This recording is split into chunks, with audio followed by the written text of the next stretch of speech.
કે આ વર્ષે ભારતના લોહ પુરુષ સરદાર પટેલ સાહેબની 150મી જન્મ જયંતિની ઉજવણી સમગ્ર દેશમાં થઈ રહી છે.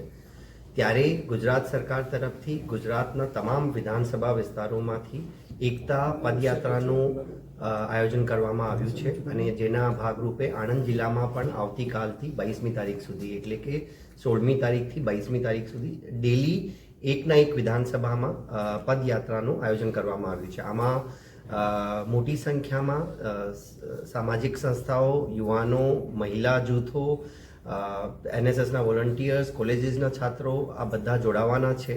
આ યાત્રાનો મુખ્ય હેતુ સરદાર સાહેબના એકતાના અને અખંડિતતાના જે સંદેશો છે લોકો સુધી અને સરદાર સાહેબના મૂલ્યો લોકો સુધી પહોંચાડવાનો હેતુ છે આ યાત્રાનો.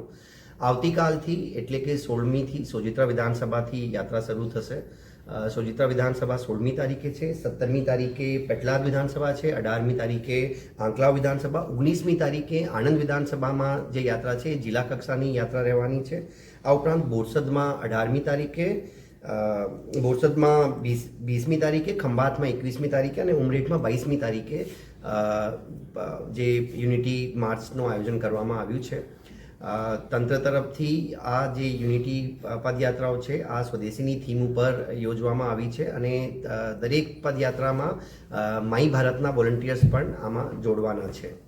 આ ઉપરાંત 26મી તારીખે એક રાષ્ટ્રીય પદયાત્રાનો શુભારંભ આણંદ ખાતેથી થશે, જેના માટે પણ જે પદયાત્રા અહીંયાથી આણંદથી લઈને છેક કેવડિયા સુધી 10 દિવસની યાત્રા 160 કિલોમીટર જેટલી જે યાત્રા છે આ 26મી નવેમ્બરથી આણંદ ખાતેથી શાસ્ત્રી મેદાનથી આ યાત્રાનો શુભારંભ કરવામાં આવશે.